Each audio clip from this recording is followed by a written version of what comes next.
Hello दोस्तों, स्वागत है आप सबों का हमारे नए यूट्यूब चैनल स्टैटिक जीके में। तो मैं बिहार सामान्य ज्ञान का 5वां लेसन का आज तीसरा भाग लेके आ चुका हूँ। तो अब मैं स्टार्ट करने जा रहा हूँ। असहयोग आंदोलन के दौरान ही बिहार के शाहाबाद में नशाबंदी आंदोलन प्रारंभ हुआ। असहयोग आंदोलन के दौरान ही बिहार के शाहाबाद में नशाबंदी आंदोलन प्रारंभ हुआ। 4 फरवरी 1922 को चौरी चौरा गोरखपुर उत्तर प्रदेश नामक स्थान पर हुई हिंसा के कारण असहयोग आंदोलन स्थगित कर दिया गया। 4 फरवरी 1922 को चौरी चौरा गोरखपुर उत्तर प्रदेश नामक स्थान पर हुई हिंसा के कारण असहयोग आंदोलन स्थगित कर दिया गया। आंदोलन के दौरान डॉक्टर राजेंद्र प्रसाद के भाई राय साहब महेंद्र प्रसाद ने राय साहब की उपाधि त्याग दी एवं अवैतनिक दंडाधिकारी के पद से इस्तीफा दे दिया। मजहरुल हक ने दीघा पटना के निकट सदाकत आश्रम का निर्माण किया। सदाकत आश्रम का निर्माण मजहरुल हक ने किया था दीघा पटना में। बिहार विद्यापीठ की उद्घाटन 6 फरवरी 1921 को महात्मा गांधी द्वारा किया गया। इसके कुलाधिपति मजहरुल हक एवं कुलपति ब्रज किशोर प्रसाद बने।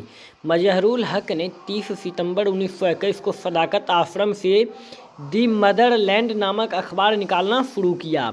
दिसंबर 1921 में प्रिंस ऑफ वेल्स का पटना में आगमन का सावित्री देवी के नेतृत्व में व्यापक विरोध हुआ। बिहार में इस आंदोलन को निर्बाध संचालन हेतु कांग्रेस ने मुठिया प्रथा की शुरुआत की, जिसमें प्रत्येक गृहस्थ प्रतिदिन एक मुट्ठी अनाज कांग्रेस को देता था, जिससे कांग्रेस को आर्थिक मदद मिली। इस आंदोलन के दौरान भागलपुर में आयोजित विदेशी वस्त्र बहिष्कार कार्यक्रम काफ़ी चर्चित रहा। डॉक्टर राजेंद्र प्रसाद, ब्रजकिशोर प्रसाद, मजहरुल हक, हसन इमाम, मोहम्मद शफी आदि प्रमुख नेताओं ने बिहार में असहयोग आंदोलन का नेतृत्व किया। बिहार में असहयोग आंदोलन के नेता व्यक्ति हैं शाह मोहम्मद जुबैर, जिला मुंगेर। व्यक्ति हैं गुलाम इमाम, पटना। गोरख प्रसाद, मोतिहारी। बिहार कौमी सेवक दल, अखिल भारतीय कांग्रेस समिति की वर्किंग कमेटी के आदेशानुसार बिहार प्रांतीय कांग्रेस समिति ने 27 सितंबर 1921 की बैठक में बिहार कौमी सेवक दल की स्थापना की। इसमें सेवा समितियों के कार्यकर्ताओं, खिलाफत कार्यकर्ताओं और कांग्रेस कार्यकर्ताओं से भर्ती की गई थी। एक केंद्रीय नियंत्रण अभिषद यानी बोर्ड की स्थापना की गई, जिसका मुख्यालय मुजफ्फरपुर था और इसमें निम्नलिखित सदस्य थे: मौलवी मोहम्मद शफी, दीप नारायण सिंह, मजहरुल हक, डॉक्टर अरुणजय सहाय वर्मा और बाबू नारायण प्रसाद। इस दल का सर्वप्रमुख कार्य प्रांत में शांति बनाए रखना था। इस दल का सर्वप्रमुख कार्य प्रांत में शांति बनाए रखना था। भागलपुर झंडा कांड। भागलपुर में फरवरी 1922 के प्रथम सप्ताह में एक औद्योगिक प्रदर्शनी लगाई गई, जिसमें ठेकेदार ने सजावट के लिए राष्ट्रीय झंडा का व्यवहार किया। स्थानीय ब्रिटिश अधिकारियों ने राष्ट्रीय झंडा लगाने पर आपत्ति जताई। इस घटना से भागलपुर में काफ़ी उत्तेजना फैली, जिसकी ओर अन्यत्र भी लोगों का ध्यान आकृष्ट हुआ। एग्जीक्यूटिव काउंसिल के सदस्य सच्चिदानंद सिन्हा के परामर्श से प्रमंडल के आयुक्त के एक सुलह के रूप में यह व्यवस्था की यूनियन जैक राष्ट्रीय झंडा से ऊंचा टंगा रहेगा।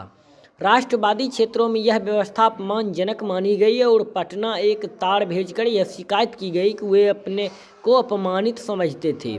बिहार प्रांतीय कांग्रेस कमेटी की पहली मार्च 1922 को मोतिहारी में बैठक हुई और उसमें बारदोली प्रस्तावों के अनुसार रचनात्मक कार्रवाइयों पर ध्यान देने का निर्णय लिया गया।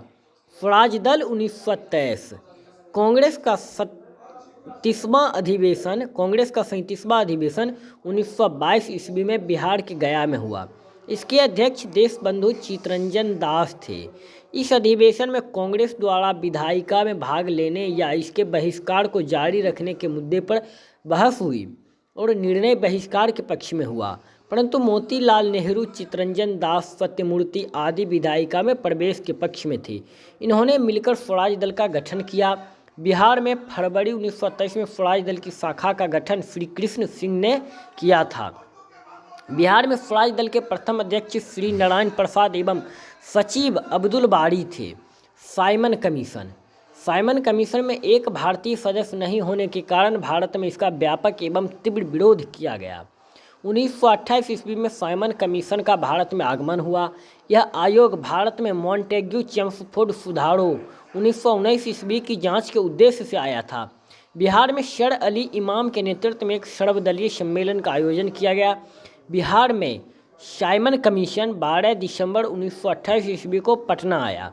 अनुग्रह नारायण सिंह के नेतृत्व में बिहार के नौजवानों ने विरोध प्रदर्शन किया एवं काले झंडे दिखाए। 30 अक्टूबर 1928 ईस्वी को लाहौर में साइमन आयोग के विरुद्ध प्रदर्शन करते समय पुलिस की लाठी से लाला लाजपत राय घायल हो गए और बाद में उनकी मृत्यु हो गई।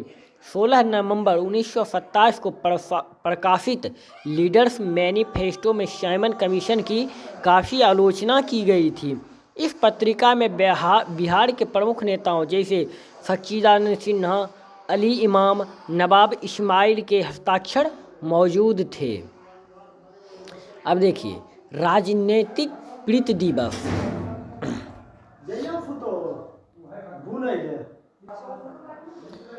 राजनीतिक प्रीति दिवस 10 अगस्त 1929 को बिहार में राजनीतिक प्रीति दिवस मनाया गया। राजेंद्र प्रसाद के नेतृत्व में पटना में एक जुलूस निकाला गया जिसमें बड़ी संख्या में छात्र राष्ट्रीय झंडे के साथ शामिल हुए। इस सभा में पंजाब के भूख हड़तालियों के साहस एवं वीरता की प्रशंसा तथा उनकी न्यायोचित मांगों को नहीं मानने के लिए सरकार की निंदा विषयक प्रस्ताव स्वीकृत हुआ। इस प्रस्ताव को प्रोफेसर अब्दुल बारी द्वारा प्रस्तुत एवं जयचंद्र विद्यालंकार द्वारा अनुमोदित किया गया था। 28वां बिहार प्रांतीय सम्मेलन मुंगेर में 9 दिसंबर 1919 को 28वां बिहार प्रांतीय सम्मेलन संपन्न हुआ। सम्मेलन में विश्वनाथ मिश्र ने प्रस्ताव प्रस्तुत किया जबकि रामकृष्ण शर्मा ने प्रस्ताव में कुछ संशोधन प्रस्तुत किया। इस सम्मेलन में सरदार वल्लभ भाई पटेल सम्मिलित हुए थे। सम्मेलन में भाग लेने के बाद सरदार पटेल ने बिहार प्रांत की यात्रा की। अपनी यात्रा के क्रम में सरदार पटेल छात्रों के आमंत्रण पर भागलपुर कॉलेज भी गए। अब देखिए सविनय अवज्ञा आंदोलन एवं बिहार। जवाहरलाल नेहरू की अध्यक्षता में कांग्रेस के लाहौर अधिवेशन 1929 में सविनय अवज्ञा आंदोलन का प्रस्ताव पारित किया गया। 26 जनवरी 1930 को बिहार में भी स्वाधीनता दिवस मनाया गया। 12 मार्च 1930 को गांधी जी ने 78 सहयोगियों के साथ साबरमती आश्रम से दांडी यात्रा प्रारंभ की तथा 6 अप्रैल 1930 को दांडी पहुंचकर नमक बनाकर कानून का उल्लंघन कर सत्याग्रह आरंभ कर दिया। बिहार में नमक आंदोलन। स्थान चंपारण। नेतृत्व करता है विपिन बिहारी वर्मा। बरेजा में गिरीश तिवारी। गोरिया कोठी चंद्रिका सिंह। हाजीपुर भरत मिश्र। पटना अंबिका कांत सिंह। मुंगेर श्री कृष्ण सिंह। लखीसराय नंद कुमार सिंह। दरभंगा सत्यनारायण सिंह। दांडी यात्रा में गांधी के साथ बिहार के गिरिवरधारी चौधरी उर्फ कारो बाबू ने भाग लिया। इसी क्रम में बिहार में विदेशी वस्त्रों एवं नशीले पदार्थों की दुकानों पर धरना देने का कार्य आरंभ हुआ। बिहार में 6 अप्रैल 1930 को नमक सत्याग्रह शुरू करने की तिथि निश्चित की गई तथा राजेंद्र प्रसाद ने आंदोलन की रूपरेखा तैयार की। जवाहरलाल नेहरू ने इस संबंध में 31 मार्च से 3 अप्रैल 1930 तक बिहार प्रांत का दौरा किया। बिहार में नमक सत्याग्रह का आरंभ 15 अप्रैल 1930 को चंपारण और सारण जिलों में नमकीन मिट्टी से नमक बनाकर किया गया। चंपारण जिला में 13 व्यक्तियों का पहला जत्था विपिन बिहारी वर्मा के नेतृत्व में नमक कानून का उल्लंघन किया। पटना में 16 अप्रैल 1930 को नमक सत्याग्रह शुरू हुआ और पटना सिटी के मंगल तालाब के लगभग 2 मील पूर्व नखा पिंड नामक स्थान को नमक कानून भंग करने के लिए चुना गया। नमक सत्याग्रहियों को जत्थे का नेतृत्व सर्च लाइट के मैनेजर एवं नगर कांग्रेस कमेटी के सचिव अंबिका कांत सिंह ने पटना में किया। पटना में नमक सत्याग्रह आंदोलन के दौरान गिरफ्तार होने वाले प्रमुख नेता थे अंबिका कांत सिंह, राम वृक्ष, बेनीपुरी और रामनाथ। अब देखिए दोस्तों, सविनय अवज्ञा आंदोलन के कार्यक्रम।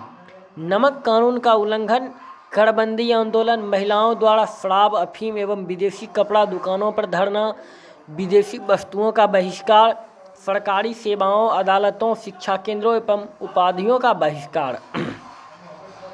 पटना में मई 1930 में एक स्वदेशी संघ की स्थापना की गई, जिसके अध्यक्ष सर अली इमाम, उपाध्यक्ष सच्चिदानंद सिन्हा तथा केबी दत्त तथा मुख्य सचिव हसन इमाम को बनाया गया था। बिहार में सविनय अवज्ञा आंदोलन के प्रांतीय प्रशासक दीप नारायण सिंह को नियुक्त किया गया। 26 जनवरी 1931 को बिहार में स्वाधीनता दिवस मनाया गया तथा अनुग्रह नारायण सिंह द्वारा पटना के भंवर पोखर पार्क में राष्ट्रीय झंडा फहराया गया। डॉक्टर राजेंद्र प्रसाद ने बिहार में सोडा से नमक बनाने तथा चौकीदारी कर न देने हेतु सत्याग्रह के लिए गांधी जी से अनुमति मांगी। इस आंदोलन को 7 अप्रैल 1934 को समाप्त किया गया। महिलाओं की भूमिका। बिहार में गांधी जी की अपील का महिलाओं पर अच्छा प्रभाव पड़ा। पटना में विदेशी वस्त्र बहिष्कार की सफलता का मुख्य श्रेय अधिकांश महिलाओं को था। श्रीमती हसन इमाम, श्रीमती विंध्यवासिनी देवी और शीशी दास आदि के नेतृत्व में महिलाओं ने नगर के सड़कों पर जुलूस निकालकर विदेशी वस्तुओं का बहिष्कार किया।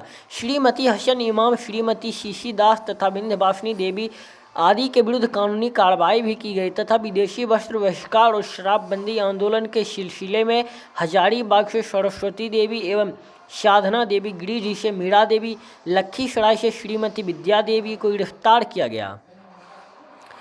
सहसराम में राम बहादुर बार एटलो की पत्नी ने कुछ अन्य महिलाओं के साथ स्थानीय थाना के सामने नमक बनाया।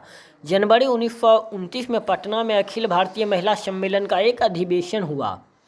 बिहार में कुछ महिला प्रतिनिधियों ने 20 जनवरी 1930 को मुंबई में सामाजिक एवं शैक्षणिक सुधारों हेतु अखिल भारतीय महिला सम्मेलन में भाग लिया। चौथा बिहार महिला सम्मेलन 4 दिसंबर 1930 को गया के थियोसॉफिकल हॉल में नंद किशोर लाल की पत्नी की अध्यक्षता में संपन्न हुआ। इस सम्मेलन के दौरान बिहार स्थायी समिति की सदस्या कमल कामिनी देवी ने पिछले वर्ष के कार्यों की रिपोर्ट पढ़ी। बिहार सत्याग्रह। भागलपुर जिला के बीहपुर में सत्याग्रही स्वयंसेवकों पर पुलिस का दमन चक्र बड़ी कठोरता एवं निर्ममता के साथ चला। राजेंद्र प्रसाद अपने पटना के सहयोगियों तथा प्रोफेसर अब्दुल बारी, बलदेव सहाय, ज्ञान शाह, मुरली मनोहर प्रसाद, अनंत प्रसाद, मतलेश्वरी प्रसाद, याकूब आरिफ, उपेंद्र नाथ मुखर्जी और कुछ अन्य लोगों के साथ 9 जून 1930 को बीहपुर पहुंचे तथा एक सभा को संबोधित किया। सभा समाप्त होने के बाद कांग्रेस कार्यालय की तरफ जा रहे जुलूस पर पुलिस ने लाठियां चलानी शुरू कर दी, जिसमें राजेंद्र प्रसाद सहित सभी गणमान्य नेता घायल हो गए।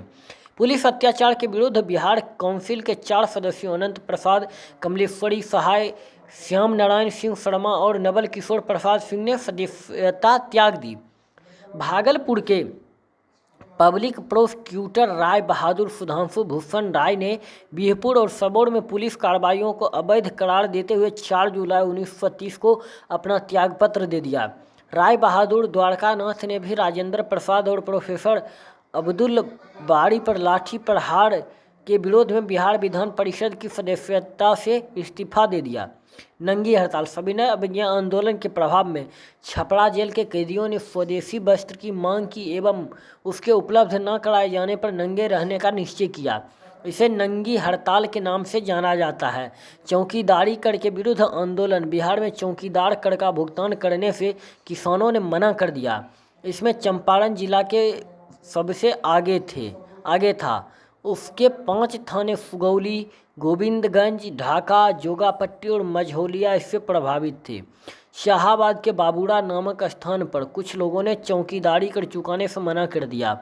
चंद्रावती देवी ने 12 अगस्त 1930 को गया में एक सभा को संबोधित करते हुए चौकीदारी कर नहीं देने पर बल दिया। शाहाबाद के चौगाइन यूनियन के एक सरपंच, एक वफादार और 6 चौकीदारों ने त्यागपत्र दे दिया। सारण यूनियन बोर्ड के अध्यक्ष जमुना सिंह ने भी चौकीदारी कर के विरुद्ध त्यागपत्र दे दिया। इस प्रकार सारण, पटना, पूर्णिया, मुंगेर और मुजफ्फरपुर में भी यह अभियान शुरू हो चुका था। प्रांतीय कांग्रेस कमेटी के आदेश पर 29 जून 1930 को राम सुंदर लाल, जिनकी मृत्यु सारण जिला के गोपालगंज अनुमंडल के कटैया थाना में हो गई थी, स्मृति दिवस मनाया गया। 30 जून 1930 को कांग्रेस को अवैध घोषित करते हुए इसके प्रमुख और नेताओं को गिरफ्तार कर जेल में डाल दिया गया। बिहार में हजारीबाग जेल राजनीतिक बहस का केंद्र बन गया। वहीं पर रहते हुए राम वृक्ष बेनीपुरी ने बंदी कैदी को महामाया प्रसाद सिन्हा एवं भवानी दयाल सन्यासी ने कारागार नामक हस्तलिखित पत्रिका निकाली। राजेंद्र प्रसाद की गिरफ्तारी 30 जून 1927 को पटना में विट्ठल भाई पटेल के आगमन के अवसर पर एक विशाल सभा का आयोजन हुआ, जिसमें हसन इमाम खादी वस्त्र में उपस्थित थे। इस सभा के उपरांत राजेंद्र प्रसाद प्रांत व्यापी यात्रा के सिलसिले में छपरा चले गए, जहां उन्हें 5 जुलाई 1930 को गिरफ्तार कर लिया गया। राजेंद्र प्रसाद को 6 माह की सजा सुनाई गई और बनारस एवं मुगल सराय होते हुए हजारीबाग जेल पहुंचा दिया गया। गिरफ्तारी के बाद राजेंद्र प्रसाद ने भागलपुर के दीप नारायण सिंह को अपना उत्तराधिकारी मनोनीत किया। बेगूसराय गोलीकांड 26 जनवरी 1931 को प्रथम स्वाधीनता दिवस को पूरे जोश से मनाने का निर्णय किया गया। रघुनाथ ब्रह्मचारी के नेतृत्व में बेगूसराय जिले के पन्हास से एक जुलूस निकाला गया। डीएसपी बशीर अहमद ने गोली चलाने का आदेश दे दिया, जिससे 6 व्यक्तियों की घटनास्थल पर मृत्यु हो गई। बिहारी छात्र सम्मेलन आरा 24वां बिहारी छात्र सम्मेलन 17-18 अक्टूबर 1931 को आरा में संपन्न हुआ। सम्मेलन के मनोनीत अध्यक्ष इलाहाबाद के मुंशी ईश्वर शरण के नहीं आने के कारण अध्यक्षीय भाषण काशी हिंदू विश्वविद्यालय के प्रोफेसर एस मलानी ने पढ़कर सुनाया। सम्मेलन में कुल 23 प्रस्ताव स्वीकृत हुए, जिनमें प्रथम 2 को छोड़कर शेष सभी शैक्षणिक विषयों से संबंधित थे। पहले प्रस्ताव में प्रत्येक छात्र से स्वदेशी वस्त्र का व्यवहार करके अपने देश की सेवा करने की अपील की गई। दूसरे प्रस्ताव में जिला शाखाओं से अछूतोद्वार नशीले पदार्थ तथा विलायती वस्त्र का बहिष्कार एवं सांप्रदायिकता के विष का उन्मूलन जैसे कार्यों हेतु ग्रामीण जनता के समर्थन में आने के लिए छात्रों के अवसर प्रदान करने के उद्देश्य से एक कार्यक्रम बनाने को कहा गया। तारापुर गोलीकांड 1931 के गांधी इरविन समझौते को रद्द किए जाने के विरोध में कांग्रेस ने देश में सभी सरकारी भवनों से यूनियन जैक का झंडा उतारकर तिरंगा फहराने के आह्वान के उपरांत यह आंदोलन का रूप ले लिया। बिहार में भी इसका व्यापक असर पड़ा। 15 फरवरी 1932 की दोपहर सैकड़ों देशभक्त मुंगेर जिला के तारापुर थाने पर तिरंगा लहराने निकल पड़े और कलेक्टर ईओली एवं PW फ्लैग के नेतृत्व में होने वाली गोलीबारी में 50 से अधिक राष्ट्रवादियों की शहादत के बावजूद स्थानीय थाना भवन पर तिरंगा लहराने के बाद ही दम लिया। इस गोलीकांड के बाद कांग्रेस प्रस्ताव पारित कर हर साल 15 फरवरी को तारापुर दिवस मनाने का निर्णय लिया गया था। इसे बिहार के जालियांवाला बाग के रूप में जाना जाता है। अस्पृश्यता निवारण कार्यक्रम बिहार में अस्पृश्यता निवारण आंदोलन चलाने के लिए 6 नवंबर 1932 को बिहार प्रांतीय बोर्ड की स्थापना हुई। पटना, गया, आरा, भागलपुर, मुंगेर, मुजफ्फरपुर, चंपारण, दरभंगा, सारण आदि में जिला समितियां गठित की गई। प्रांतीय अस्पृश्यता निवारण सम्मेलन पटना के अंजुमन इस्लामिया हॉल में संपन्न हुआ, जिसमें अखिल भारतीय अस्पृश्यता विरोधी लीग के महासचिव अमृतलाल बी ठक्कर उपस्थित थे।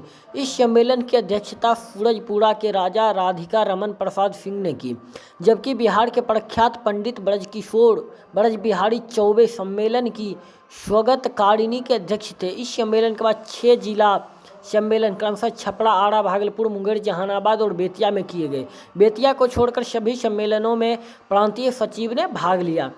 तदुपरांत हरिजनों के उत्थान के लिए 17 जुलाई 1932 को गया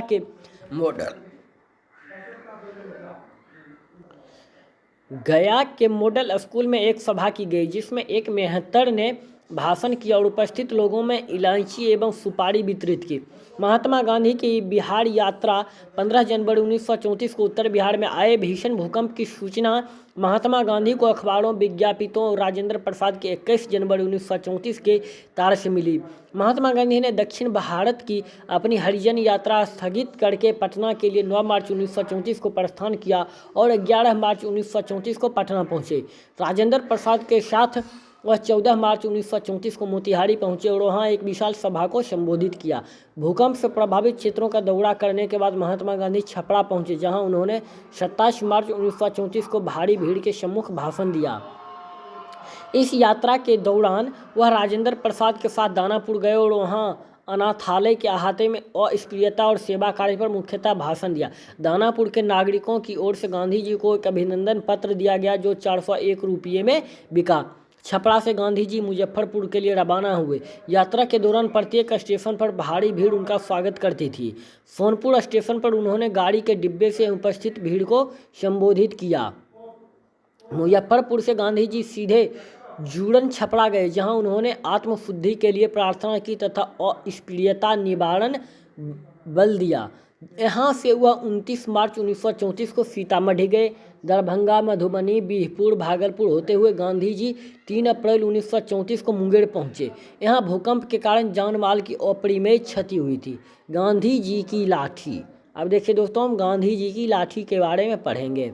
बिहार में भूकंप पीड़ितों की सहायता पर निकले महात्मा गांधी 3-4 अप्रैल 1934 को जब मुंगेर जिले के घोड़घट गांव पहुंचे तो वहां के लोगों से दुनिया में प्रसिद्ध मुंगेरी लाठी के बारे में जानने की जिज्ञासा प्रकट किया, क्योंकि इसके पहले दक्षिण अफ्रीका में गांधी जी ने मुंगेर में निर्मित पीतल की मूठ वाली लाठी यानी हंटर की खूब चर्चा सुन रखी थी, जिसका इस्तेमाल अक्सर ब्रितानी फौज वाले करते थे।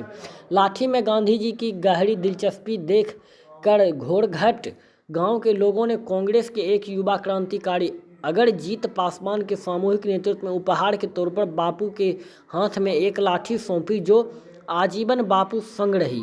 उसी दिन गांधी जी ने एक राज बताते हुए कहा था कि घोड़घट में निर्मित लाठी के हंटर से अंग्रेजों द्वारा कम से कम 2 बार उनकी भी पिटाई हो चुकी है। घोड़घट में निर्मित लाठी के हंटर से अंग्रेजों द्वारा कम से कम 2 बार उनकी भी पिटाई हो चुकी है।